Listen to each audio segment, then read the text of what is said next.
All right, welcome back to the Western Southerner YouTube channel. I'm going to show you how I winterize this North Star truck camper. Okay, we're going to come in here, pop this guy up, water pump on, rise it. So I got the camper plugged in to power the water pump while we're doing all this. And I'm going to just take this down and run the water out of the tank here.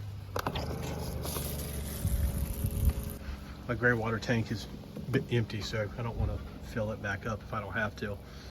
And for black water, it has a cassette, so there's not a black water tank to worry about. All right, I got about a gallon and a half of antifreeze here. This should be enough. -50, it's just plenty. Okay, we're gonna open up this area where the water tank is. We'll probably use a towel. So you just kind of lift this up. Just get out of the way. Still draining. All right, so we're getting near the bottom. So this has a sink here,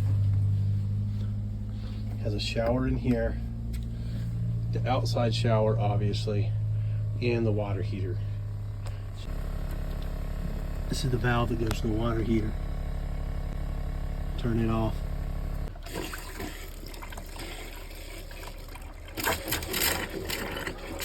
Turn this off so that we're not running this pump dry. All right.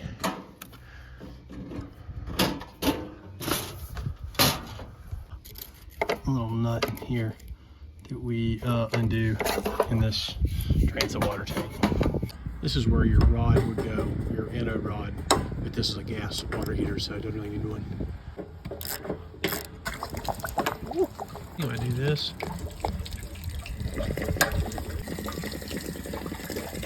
Right now. Okay, so just a quick review.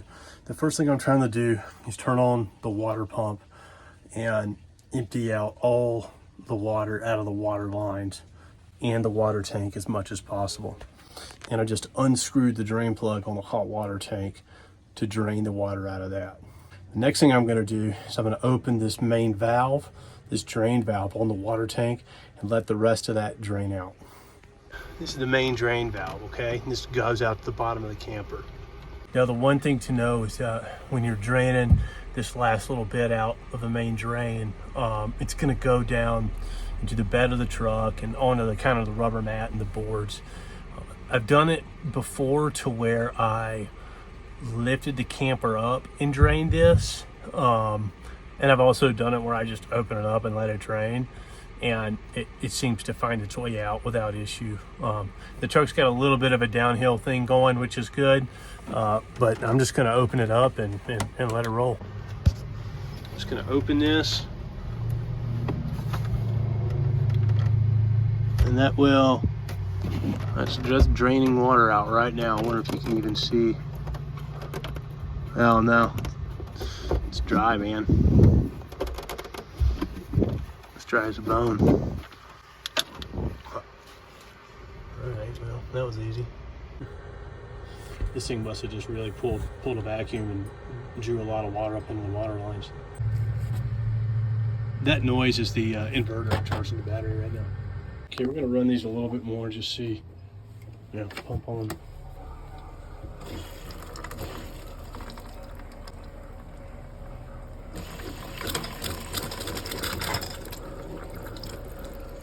Yeah, I think it's dry. I'm gonna stop running it. Okay, so inevitably there's a little bit more water in there. So I just take a blue shop rag and I just shove it in there. And the hope is that this is gonna like wick out any moisture down in the bottom and then draw it out to the side area. Outside area, I mean like this area. And then I'll close this up. And it obviously gets air circulation. This has worked okay in the past. It's probably a better way to do this, but like I said, this worked okay. So we'll do that. Our lighter in here, got our plug right there. Don't forget to close that. Close this back up. So at this point, what we're gonna do is we're gonna unhook the main line to the water tank, put that line in these antifreeze jugs, and we're going to suck antifreeze up into the system until it runs out of all the faucets. the kitchen faucet here, the shower faucet there, and the outside shower faucet. Inevitably, we'll run some antifreeze down into the gray tank, but I'm okay if there's a little bit of antifreeze slosh around down in there, just in case there's some water, it doesn't freeze up and damage anything. Undo this, and then attach, and then put this into the jug. Keep some water pipe in here to do that. That's right.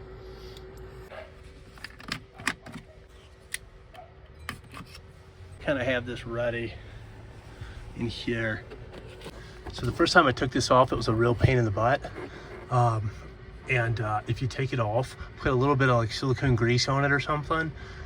That way the next time you pull it off, it comes off much easier. Squeeze that clamp. I need to put a hose clamp on this thing. See, this one's got the same thing on it, man. These things suck. These are way better. I just got it off here, and no water came out at all, which is nice. So what I did was, I clamped it, and then I pushed it all the way forward, and then that took tension off of the hose, so I could pull it off. So I'm good to go. So you want to use this is 1/4-inch hose. I'm gonna use 1/4-inch hose. Turn on the water pump. The water pump's gonna suck, freeze up, and we're gonna run it out of all the faucets. Yeah, that's the inlet, so that is off right now, so we're good.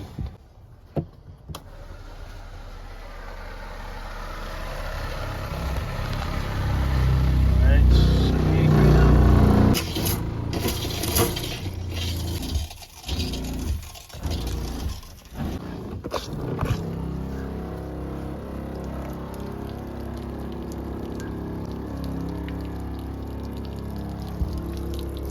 80 degrees.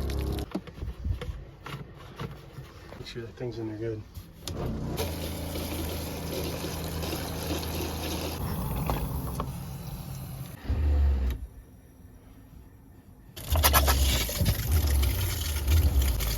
You show a lot of water in there. Okay, there you go. We are good. Okay, so I took the piece of water hose off of the main tank, and then I fixed a 1/4-inch piece of water hose to it so that I could put it in the water jug with the antifreeze jug. And then I just ran it until I had antifreeze coming out of this main sink here, the outdoor shower, and the shower right here. All the water lines are full of antifreeze, and you should be good to go. That's how I've done it the past couple winters, and it gets really cold up here and haven't had any issues so far. So get another extra jug of antifreeze and keep it in here too, just in case. We use it for the cassette toilet in the wintertime so we can flush it. Water pipe back on here. All right. I didn't run antifreeze into the hot water heater. Maybe I can do that, but it just seems like a bad idea. I did turn it on for 1 second, and maybe pumped a little in there. So I'm okay with just a little bit going in there. And then down here we look, and we can see that this line is pink. So there's antifreeze in that line, which is a good thing. And these are off.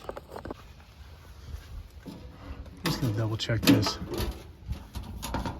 Okay, so that's kind of wicking water out of there.